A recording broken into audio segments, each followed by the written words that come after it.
My mom only had one eye. I hated her, she was such an embarrassment. She cooked for students and teachers to support the family.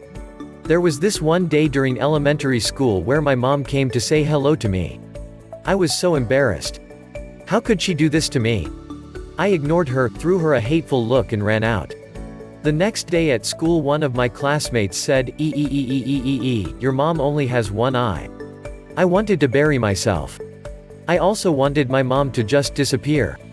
So I confronted her that day and said, if you're only gonna make me a laughing stock, why don't you just die? My mom did not respond. I didn't even stop to think for a second about what I had said, because I was full of anger. I was oblivious to her feelings. I wanted out of that house. So I studied real hard, got a chance to go to Singapore to study. Then, I got married. I bought a house of my own.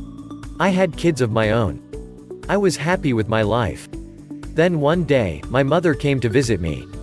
She hadn't seen me in years and she didn't even meet her grandchildren. When she stood by the door, my children laughed at her. I screamed at her, how dare you come to my house and scare my children? Get out of here. Now.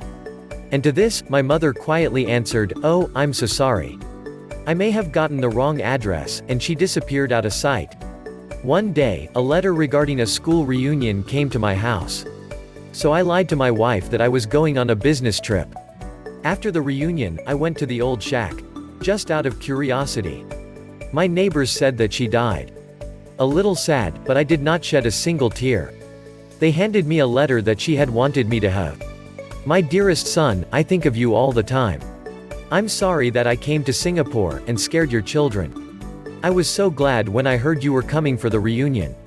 But I may not be able to even get out of bed to see you.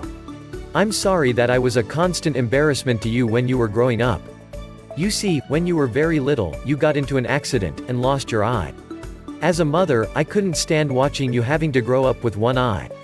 So, I gave you mine. I was so proud of my son who was seeing a whole new world for me, in my place. With that eye. With my love to you. Your mother. Allah is more merciful to his worshipper than her with her son. The Prophet sallallahu alaihi wasallam told us that we must obey Allah and his messenger at all times, but after that comes your mother, then your mother, then your mother, then your father.